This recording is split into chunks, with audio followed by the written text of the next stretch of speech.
வணக்கம். கரூர் மரணங்கள், அந்த பேரவலம், அந்த பெருந்தேரம், அதைத்தான் திரும்ப திரும்ப பேச வேண்டிய தேவை இருக்கு. ஏன்னா அந்த செய்திகளில் தொடர்ச்சி இருக்குது. அந்த வழக்கு விசாரணைங்கிறது அடுத்தடுத்த கட்டங்களை நோக்கி நகருது.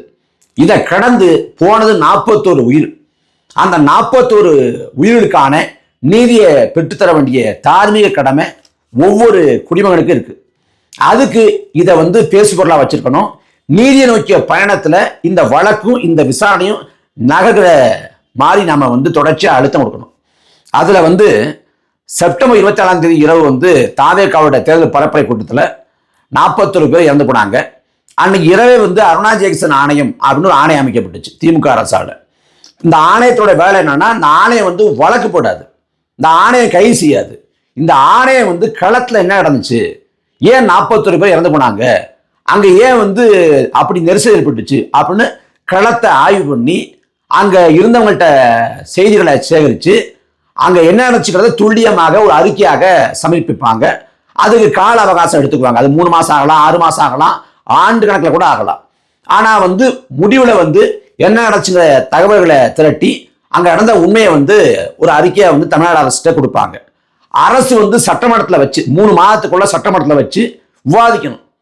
அதுக்கு பிறகு அதில் இருக்கக்கூடிய தரவுகளை வச்சு அரசு சட்டப்பூர்வமான நடவடிக்கைகளை மேற்கொள்ளலாம். ஆனா இதுல இந்த அருணா ஜெகதீசன் ஆணையம் திமுக ஆட்சி காலத்துல 41 பேர் மரணத்துக்காக அமைக்கப்பட்டுச்சு. இதே போல அருணா ஜெகதீசன் ஆணையம் அதிமுக ஆட்சி காலத்தையும் அமைக்கப்பட்டுச்சு. எதுக்காகனா, தூத்துக்குடியில 13 பேர் எடப்பாடி பழனிசாமி அரசு சுட்டு கொன்னுச்சு. அன்னைக்கு 2-3 நாட்களுக்கு உள்ளாக அருணா ஜெகதீசன் ஆணையத்தை எடப்பாடி பழனிசாமி அமைச்சர். அவர் நினைச்சா கொலை வழக்கா பதிவு செஞ்சுக்க முடியும். கொலை வழக்கா பதிவு பண்ணா அவர் தான் மாட்டுவார். என்ன கொன்னதே அவர் தானே. அப்ப கொலை வழக்கு போடாம என்ன பண்ணிட்டாரு, ஒரு ஆணையத்தை போட்டார். பொதுவா சொல்லுவாங்க, ஒரு பிரச்சனை கிடப்புல போனோம்னா ஆணையத்தை போடுங்க. அப்படி எடப்பாடி பழனிசாமி ஆணையம் போட்டாரு 2018. அந்த ஆணையம் எல்லா தகவல்களையும் திரட்டி ஒட்டுமொத்தமா என்ன நடந்துச்சுங்கிறத கள ஆய்வு பண்ணி அறிக்கையை சமர்ப்பிக்க 4 ஆண்டு காலம் ஆயிடுச்சு. அதுக்குள்ள அதிமுக ஆட்சியே முடிஞ்சு திமுக ஆட்சி வந்துருச்சு. திமுக ஆட்சியில முதலமைச்சர் ஸ்டாலின் அருணா ஜெகதீசன் ஆணையம் அறிக்கையை சமர்ப்பிக்குது. அந்த அறிக்கையில தூத்துக்குடி துப்பாக்கி சுடுங்கிறது திட்டமிடப்பட்ட பச்சை படுகொலை அப்படின்னு எடுத்துரைக்குது. அதில் தொடர்புடைய அதிகாரிகள் மீது குற்றவியல் நடவடிக்கை, அதாவது கொலை வழக்கு போட்டு கைது பண்ணி சிறைப்படுத்தணும் அப்படிங்கிற பரிந்துரை கொடுக்குது. ஆனா திமுக அரசு என்ன பண்ணுது, அந்த அறிக்கையை சட்டமன்றத்தில் வைக்காம கிடப்புல போடுது. அப்புறம் யாரோ ஒரு புண்ணியவன் ஒரு புண்ணியவான் நல்ல மனுஷன் அந்த ஆணையத்தோட அறிக்கையில் இருந்த சில முக்கியமான அம்சங்கள் எடுத்து இணையத்தில் விட்டுறாரு. இணையத்தில் அது கசிஞ்ச பிறகு இவர் வழி இல்லாம சட்டமன்றத்தில் வைத்தது திமுக அரசு. சட்டமன்றத்தில் வச்ச பிறகும் அதோட முடிச்சுக்கிட்டாங்க.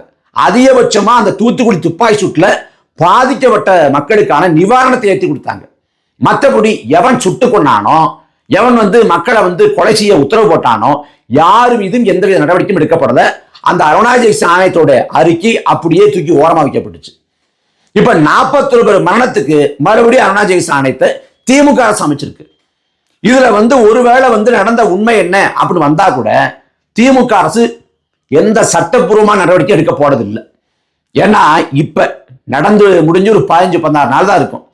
இப்பவே புஷியானதையும் நிர்மல்குமாரையும் கைது பண்ணல, கைது பண்ணாம விட்டு வச்சிருக்கு. ஆதவ அர்ஜுனாவை இந்த வழக்கிலே சேர்க்கல. விஜய் மேல எந்த சட்டப்பூர்வ நடவடிக்கையும் இல்லை. அவர் மேல வழக்கு இல்லை, கைதுங்கிறதால யோசிச்சே பார்க்கல. அப்ப இன்னைக்கே திமுக இது ஏதாவது பண்ணோம்னா தாவேகாவுக்கு சாதகமா அமைஞ்சு தாவேகா மேல ஒரு பச்சாதாபம், ஒரு பரிதாபம் அது தேர்தல் களத்தை எதிர வச்சிடும் அப்படின்னு நினைச்சுக்கிட்டு முழுக்க முழுக்க எதுவும் பண்ணாம தாவேகாவை கண்டும் காணாது விட்டுருக்கிறது திமுக அரசு. அப்ப அந்த அரசு அருணா ஜெகதீசன் ஆணையத்தோட அறிக்கை என்ன செய்ய போகுது, பெருசா ஒன்றும் செய்யப்படுறதில்ல. அவங்க அரசியல் பண்றதுக்கு பயன்படுத்திக் கொள்வாங்க. அதை தாண்டி ஒண்ணும் இல்லை. ஒரு பக்கம் அருணா ஜெகதீசன் ஆணையம், இன்னொரு பக்கம் அக்டோபர் 3ஆம் தேதி சென்னை உயர்நீதிமன்றம் சிறப்பு புலனாய்வு குழு விசாரணை அப்படிங்கிற ஒன்றை அமைக்குது. யாருன்னா, வடக்கு மண்டல காவல்துறை தலைவர் அக்ஷரா கார்க் தலைமையில், அந்த அக்ஷரா கார்க் தலைமையில் சிறப்பு புலனாய்வு குழு விசாரணைக்கு உத்தரவிட்டுச்சு சென்னை உயர்நீதிமன்றம். அந்த அக்ஷரா கார்க் தலைமையிலான சிறப்பு புலனாய்வு குழு விசாரணைக்கு எதிராக நாங்க இதை ஏற்க மாட்டோம், எங்களுக்கு மத்திய புலனாய்வுத்துறை விசாரணை, அதாவது சிபிஐ விசாரணை வேணும் அப்படின்னு கேட்குது தாவேகா. இங்கதான் இருக்குது அவங்களோட முரண்பாடு. ஏன்னா காவலர்களால அஜித்குமார் இளைஞன் கொலை செய்யப்படுறான். இங்க சிவகங்கை மாவட்டம் திருப்போணத்துல காவலர்களால் கொலை செய்யப்படுறான். அந்த சமயத்துல காவல்துறை கொலை பண்ணதால இந்த வழக்கை வந்து மத்திய புலனாய்வுத்துறைக்கு வந்து திமுக அரசு மாத்துது. மத்திய புலனாய்வுத்துறைக்கு அதுல மாத்திரத்துல ஒரு தர்க்க நியாயம் உண்டு. என்ன நியாயம்னா, காவல்துறை தான் கொண்டிருக்கு, காவலர்கள் தான் கொண்டிருக்காங்க. அப்ப தமிழ்நாடு காவல்துறை இதை விசாரிச்சா இந்த பாரபட்சமான அணுகுமுறையும் பாரபட்சமான விசாரணை இருக்கும். அதனால மத்திய புலனாய்வுத்துறைக்கு மாத்துங்க அப்படின்னு பெரும்பான்மை மக்கள் கோரிக்கை வச்சாங்க. அந்த நெருக்கடியின் விளைவாக ஒரு வழி இல்லாம மத்திய புலனாய்வுத்துறைக்கு இந்த அஜித்குமாரோட மரணத்தை கொலையை வந்து மாற்றி விட்டுச்சு திமுக அரசு. அன்னைக்கு அந்த அஜித்குமாரோட மரணத்தை கண்டிச்சு சென்னையில் ஒரு ஆர்ப்பாட்டம் பண்ணார். 4 மணி நேரம் நம்ம அனுமதி வாங்கி ஒரு 4.5 நிமிஷம் பேசினார். அப்படி பேசுறப்ப விஜய் என்ன சொன்னார்னா, மத்திய புலனாய்வுத்துறைக்கு சிபிஐக்கு மாத்துறீங்க, சிபிஐ வந்து பாஜக RSS கைப்பாவியா இருக்கு, அப்ப சிபிஐ கிட்ட போனா நீங்க தப்பிச்சுக்கலாம் நினைக்கிறீங்களா? நாங்க வந்து நீதிமன்றத்துல வந்து சிறப்பு புலனாய்வு குழு விசாரணை கேட்டிருக்கோம், உயர்நீதிமன்றத்துல போய் அதை ஸ்ட்ராங்கா கேட்டிருக்கோம் அப்படிங்கிறது. அதாவது கொலை செய்யப்படுற அஜித்குமார் காவல்துறையால கொலை செய்யப்படுறான். அப்ப தமிழ்நாடு காவல்துறை விசாரிச்சா சரியா இருக்காது, மத்திய புலனாய்வுத்துறை தான் சரியா இருக்குங்கிறது தான் பெரும்பான்மை மக்களோட வாதமா இருந்துச்சு.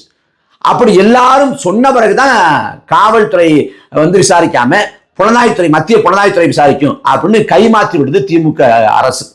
அப்ப அந்த சமயத்துல சிபிஐ விசாரணையே கூடாது, சிபிஐ விசாரணைனா பாஜக அரசோட கைப்பாவ, இன்னும் சொல்ல போனா சிபிஐ விசாரணைங்கிறது மாநில சுயாட்சிக்கு எதிரானது, சிபிஐ விசாரணை போனா அது காலதாமதமாகும், இப்படி பல காரணங்களை அன்றைக்கு அடிக்கிறது இதே தாவேக்கா. ஆனா இந்த விவகாரத்தை பொறுத்த வரைக்கும் நீதிமன்றம் யாரு? சென்னை உயர்நீதிமன்றம். அந்த உயர்நீதிமன்றம் வந்து சிறப்பு புலனாய்வு குழு விசாரணை அஸ்ரா கார்க் தலைமையில அப்படின்னு அறிவிக்குது. இதுல அஸ்ரா கார்க் வந்து விசாரிக்க கூடாது, இந்த சிறப்பு புலனாய்வு குழு வந்து விசாரிக்க கூடாது, இதை வந்து சிபிஐ தான் விசாரிக்கணும் அப்படின்னு முரண்டு பிடிக்குது தாவேக்கா. இந்த அஸ்ரா கார்க் யாரு? அவரோட பின்புலம் என்ன?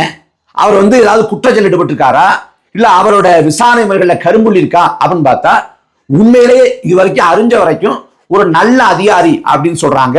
அதுதான் அவரோட கடந்த கால செயல்பாடுகள் காட்டுது. அவர் பஞ்சாப் மாநிலத்தை வந்து பூர்வீகமாக கொண்டவர். அவர் 2004 டிஎஸ்பியா வந்து வேலூர் திருப்பத்தூர்ல பணிபுரிஞ்சாரு. வேலூர் திருப்பத்தூர்ல பணிபுரியக்கூடிய காலத்துல அங்க வந்து மிதமிஞ்சி அளவில் அந்த ரவுடிசத்தை கட்டுப்படுத்துறாரு. 2008 வந்து எஸ்பியா வந்து நெல்லையில பணிபுரிறாரு. நெல்லையில வந்து கந்துவட்டி கொடுமை உச்சத்துல இருந்தப்ப தன்னோட தொடர்ச்சியான செயல்பாடுகளால அந்த சமரசமற்ற அணுகுமுறையால கந்துவட்டி கொடுமையை வந்து முற்றுமுழுதா வந்து துடைத்தர்றாரு அஸ்ரா கார்க். அதே அஸ்ரா கார்க் வந்து 2010 மதுரையில பணிபுரிறாரு. மதுரையில வந்து உத்தமபுரம் கோயில், அங்கதான் தீண்டாமை சுவர் இருந்துச்சு தெரியும்.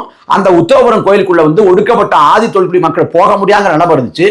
அன்னைக்கு தன்னோட சீரிய முயற்சியால ரெண்டு தரப்பையும் வந்து பேசி ஒரு இணக்கப்பாட்டை கொண்டு வந்து அந்த கோயிலுக்குள்ள வந்து ஒடுக்கப்பட்ட மக்களை வந்து அழைச்சிட்டு போறதுக்கான ஒரு வாய்ப்பை வந்து ஏற்படுத்தினாரு. அதே போல வந்து 2011 மதுரையில வந்து சட்டமன்ற பொதுத்தேர்தலின் போது அன்றைக்கு மதுரை மாவட்ட ஆட்சியராக இருந்த ஐயா சகாயத்தோட இணைஞ்சு பணிபுரிஞ்சு மதுரையில வந்து அன்னைக்கு அழகிரியோட அட்டூழியம் ராஜ்யம். அந்த சமயத்துல தேர்தல் சட்டமன்ற பொதுத்தேர்தலின் போது மதுரையில வந்து தேர்தல் வந்து நேர்மையான முறையில் நடைபெறதுக்கு பெரிய துணையா இருந்த வந்து அஸ்ரா கார்க். அதே போல அழகிரியோட வலதுகரம் என்று வர்ணிக்கப்பட்ட மறைந்த பொட்டு சுரேஷ், அவர் வந்து ஒரு பெண் காவலரை ஆபாசமா பேசிடுறார். ஆபாசமா பேசிய பிறகு இது அஸ்ரா கார்க்கோட கவனத்துக்கு போய் எந்த பெண் காவலர் அந்த பொட்டு சுரேஷ் வந்து ஆபாசமா பேசினாரோ அந்த பெண் காவலர் வச்சு அந்த பொட்டு சுரேஷ் மேல வந்து வழக்கு போட வச்சு பொட்டு சுரேஷை கைது பண்ணி உட்கார வச்சவரும் இந்த அஸ்ரா கார்க் தான். அப்ப அவரோட தொடர்ச்சியான செயல்பாடுகளை பார்க்கிறப்ப இவர் இந்த விசாரணைக்கு பொருத்தப்பாடு உடையவர், இவர் நேர்மையா கையாளுவாரு, இவர் வந்து விருப்பெருப்புக்கு அப்பாற்பட்டு கையாளுவாரு அப்படின்னு புரிஞ்சு கொள்ள முடியுது. அதே போல வழக்கு ஒண்ணு, என்ன வழக்குன்னா கணவனை வந்து மனைவி கொன்னுறான். அந்த வழக்கு வந்து விசாரிக்கப்படுறப்ப கணவனை மனைவி ஏன் கொன்னான்னா தன் மகளை குடிச்சு விட்டு பாலியல் கொடுமை செய்ய முற்பட்டதால தன் கணவனை கொண்டிருக்கா அந்த மனைவி அப்படின்னு தெரியப்படுது. அந்த செய்தியை கேள்விப்பட்ட மாத்திரத்துல அதோட உண்மைத்தன்மையை ஆராய்ஞ்சு தற்காப்பு நடவடிக்கை அப்படின்னு வழக்க மாத்தி அந்த தன் கணவனை கொன்ன மனைவியை வந்து சட்டப்பூர்வமா விடுவிப்பதற்கான ஏற்பாடு செஞ்சாரு அஸ்ரா கார்க்.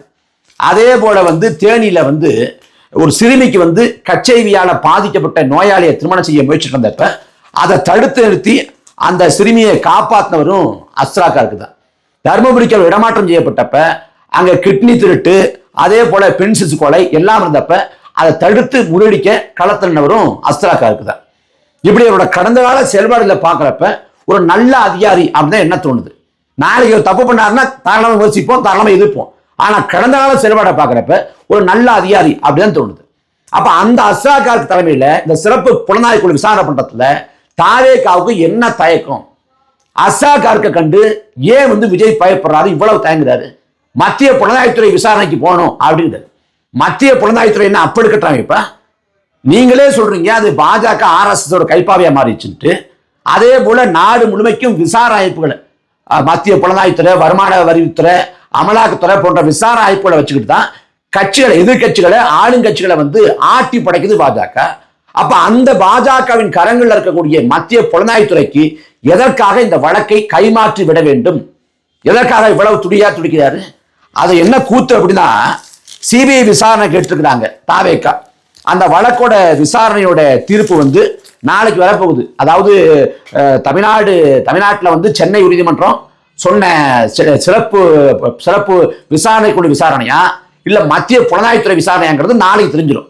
அதே சமயத்துல இந்த மத்திய புலனாய்வுத்துறை விசாரணை சிபிஐ விசாரணை கட்டாங்கல்ல, அந்த விசாரணை கட்டி யார் வழக்கு போட்டா அப்படின்னு பார்த்தா அதுலயும் இந்த தாவேகா வந்து ஒரு ஃப்ராடு தனம் பண்ணிருக்கு.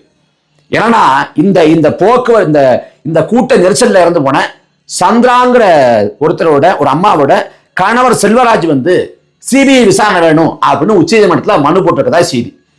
ஆனா அந்த சந்திராவோட கணவர் செல்வராஜ்கிட்ட போய் கேட்டா அவருக்கு வந்து எதுவுமே தெரியல. அவர் வந்து எனக்கு எதுவும் தெரியாது அப்படிங்கிறாரு. அப்ப எதுக்காக வழக்கு போட்டீங்க? நான் வழக்கு போடல, என் பையனுக்கு வந்து வேலை வாங்கி தர்றேன், நிவாரணம் பெற்று தரேன் அப்படின்னு அதிமுகவை சேர்ந்த முன்னாள் பிரசிடண்ட் வந்து கையெழுத்து வாங்கிட்டு போனாரு. அவர் அதிமுக கூட சொல்லல, ரெட்டலை கட்சிங்கிறது. அவ்வளவுதான் அவரோட அரசியல் புரிதலும் இந்த சமூகம் பத்தியான பார்வையும். ஒன்றும் தெரியாம இருக்கிறார்.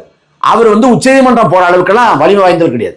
உச்சநீதிமன்றம் போறப்ப ஒரு உப்மா வக்கீல், ஒண்ணுக்கு ஆகாத ஒரு வெட்டு வக்கீல வச்சுக்கிட்டு உச்சநீதிமன்றம் போனாலும் அவருக்கே அந்த உப்மா வக்கீலுக்கு 10 லட்சம் வரைக்கும் சாதாரணமா கொடுக்க வேண்டிய இல்லாம வரும். அப்படி இருக்கிறப்ப இவரெல்லாம் ரொம்ப எளிய மகன் இந்த சந்திராவோட கணவர் செல்வராஜ். அவர் எப்படி உச்சநீதிமன்றம் போயிருப்பாரு, எப்படி இந்த வழக்கை நடத்திருக்க முடியும்? அப்ப யாரு அப்படின்னு பார்த்தா அதிமுகன்னு தெரியுது, தாவேகா பின்புலத்திற்கும் தெரியுது. இந்த பிரீத்திங்கிற சிறுவனோட தந்தை, அந்த தந்தை பேர்ல ஒரு வழக்க போட்டுட்டாங்க சிபிஐ விசாரணைன்ட்டு. கடைசியா பார்த்தா தெரியுது அந்த தந்தை வந்து அந்த குடும்பத்துல இல்ல, சர்மிளாங்கிறவங்களோட பிள்ளை தான் இறந்து போகுது இந்த பிரீத்திக்கு. அந்த சர்மிளா விட்டு இந்த ஒரு கணவர் வந்து பிரிஞ்சு 8 ஆண்டா ஆயிடுச்சான். கணவனை பிரிஞ்சு வாழ்றேன்னு அவங்க சர்டிபிகேட் வாங்கி வச்சிருக்காங்களா. 8 ஆண்டா இருக்காங்களா கணவனை பிரிஞ்சு. அவர் அப்படி வந்து இந்த பையன் இறந்து போன பிறகு கூட, சிறுவன் இறந்து போனப்ப கூட சுடுகாட்டுக்கு வந்து முழுமையா அடிக்காம போயிட்டாரு. ஒரு சொட்டு கண்ணீர் விடல. நானும் என் தம்பியும் தான் நான் பிள்ளைய பார்த்துட்டு இருக்கிறோம், என் கணவருக்கும் இதுக்கு சம்மந்தமே இல்லை. ஆனா இன்னைக்கு நிவாரணம் வருதுன்னு தெரிஞ்ச உடனே அதை கொஞ்சம் வாங்கிக்கலாங்கிறதுக்காக வர்றாரு அப்படின்னு அந்த அம்மா சொல்றாங்க. அப்ப அந்த பிள்ளையோட தாய் அவங்க சொல்றாங்க, என் கணவனுக்கு இதுக்கு சம்மந்தமே இல்லை, ஆனா என் கணவன் பேர்ல உச்சநீதிமன்றத்துல வந்து வழக்கு போட்டிருக்காங்க. அந்த கணவனுக்கு வந்து அவ்வளவு பெரிய பொருளாதார வலிமையும் கிடையாது, உச்சநீதிமன்றம் போற அளவுக்கு அவருக்கு வந்து அவ்வளவு பெரிய அறிவும் கிடையாது. அப்ப திட்டமிட்டு அவரை ஒரு பகடக்காயா பயன்படுத்திருக்காங்க அப்படின்னு சொல்லப்படுது. இப்படி அந்த பாதிக்கப்பட்ட குடும்பத்தாட்ட அவங்களோட அறியாமையும் எளிய பொருளாதார சூழலையும் பயன்படுத்திக்கிட்டு அங்க இருக்கக்கூடிய ஆட்களை வச்சே வழக்கு சிபிஐ விசாரணை வேணும் அப்படின்னு வழக்கு போடுது. 41 உயிர் போன பிறகும் கொஞ்சம் கூட இந்த தாவேகா திருந்தலங்க, கொஞ்சம் கூட திருந்தலங்க. இல்லைன்னா இது போல மனசாட்சியில வேலை பார்ப்பாங்களா? இப்ப என்னன்னா திமுக அரசு நியமிச்சிருக்கு அருணா ஜெகதீசன் ஆணையம். அந்த அருணா ஜெகதீசன் ஆணையத்தோட நம்பகத்தன்மை என்னன்னு பார்த்தா அவங்களும் சரியா தான் இருந்திருக்காங்க. தூத்துக்குடி துப்பாக்கி சூட்ல உண்மையை வெளிக்கொண்டதே அதுக்கான சான்று. அப்ப அதை எதிர்க்க வேண்டிய அவசியம் இல்லை. இந்த பக்கம் சிறப்பு புலனாய்வு குழு விசாரணை அஸ்ராகார் தலைமையில், அதை யார் போட்டான்னு பார்த்தா சென்னை உயர்நீதிமன்றம். அந்த அஸ்ராகாரோட பின்புலம் என்னன்னு பார்த்தா அவரும் சரியான ஒரு அதிகாரித்தான் இருந்திருக்காரு. அப்ப இந்த விசாரணைகள் இயங்குவதில் எந்த பிரச்சனையும் இல்லை. ஆனா குறுக்க விழுந்து இந்த அஸ்ராகாருக்கு விசாரணை வேண்டாம் அப்படின்னு எதுக்காக வந்து தாவேகா முட்டுக்கட்ட போடுது? இல்ல நாங்க வந்து சிபிஐ தான் போவோம் அப்படின்னு எப்போதும் இல்லாத வகையில இப்போதைய சிபிஐ மேல வந்து பெரிய கரிசனமும் பெரிய நம்பிக்கை வருது தாவேகாவுக்கு. ஏன்னா முழுக்க முழுக்க பாஜக உள்ளிட்ட சங் பரிவார் கும்பல் முழுக்க முழுக்க விஜயோட நெருக்கமா இருக்கு, விஜயோட பேசிட்டு இருக்குது. அமித்ஷா வந்து விஜய் கிட்ட பேசின செய்தியை வந்து எல்லாரும் உறுதிப்படுத்திட்டாங்க. அப்ப அமித்ஷா பேசுறாரு, தமிழ்நாட்டில் இருக்கக்கூடிய இங்க அண்ணாமலை, நயினார் நாகேந்திரன், தமிழிசை, எல்முருகன் எல்லாரும் விஜய்க்கு ஆதரவா பேசுறாங்க. கரூருக்கு விஜய் ஏன் போகல அப்படின்னு எல்லாரும் கேட்டுக்கிறப்ப நயினார் நாகேந்திரன் சொல்றாரு, கரூருக்கு போனா அவரோட உயிருக்கு ஆபத்து ஏற்படலாம், எப்படி போவார் அவர் போக வேண்டாம் அப்படிங்கிறார். இப்படி வந்து கடந்த காலத்துல மெர்சல் படத்தின் போது ஜோசப் விஜய் அப்படின்னு சொல்லி விஜயோட ஆதார் அட்டையை எடுத்து முகநூல்ல போட்டு மிக கடுமையாக எதிர்த்த ஹெச் ராஜா, அவர் என்னங்க கொஞ்சம் தாமதமாக பரப்புரைக்கு போனா பெரிய கிரிமினல் குற்றமா அப்படின்னு இந்த பக்கம் அண்ணாமலை, ஹெச் ராஜா, தமிழிசை, நயினார் நாகேந்திரன், எல்முருகன் இப்படி வந்து பாஜக பல அணிகள் பல குழுக்கள் பிரிஞ்சிருப்பாங்க. ஆனா எல்லாரும் ஒருமித்து விஜயை ஆதரிக்கிறாங்க. அதை தாண்டி அமித்ஷாவே அனுசரணையா விஜய்க்கு பக்கத்தில் நிற்கிறார். அப்ப என்ன, சிபிஐ விசாரணையை வாங்கிடுவோம், சிபிஐ விசாரணை வாங்கிட்டா இந்த விஷயத்தை விஜயை காப்பாற்றி விடலாம் அப்படின்னு பாஜக நினைக்குது. அதே போல பாஜகவை சேர்ந்த உமா ஆனந்த் சென்னையில கவுன்சிலர் நினைக்கிறாங்க, ஒரே ஒரு கவுன்சிலர் நினைக்கிறேன், ஒரே ஒரு குறுக்கார் வர்றா வெளிவிடுங்கிற மாதிரி ஒரே ஒரு கவுன்சிலர் அவங்க. அந்த உமா ஆனந்த் தான் கோட்சே வந்து கொண்டாடுறேன் அப்படின்னு பேசினவங்க. அந்த உமா ஆனந்தும் சிபிஐ விசாரணை கேட்கிறாங்க. ஏன் விசாரணை கேட்கிறாங்கன்னா, சிபிஐ விசாரணை போயிட்டோம்னா நமக்கு நல்லது அப்படின்னு விஜய் நினைக்கிறார். ஆனா உண்மையிலே சிபிஐ விசாரணை கிட்ட வந்து விஜய் போனார்னா விஜயோட குடிமைப்பிடி பாஜகவின் கரங்கள்ல போயிடும்.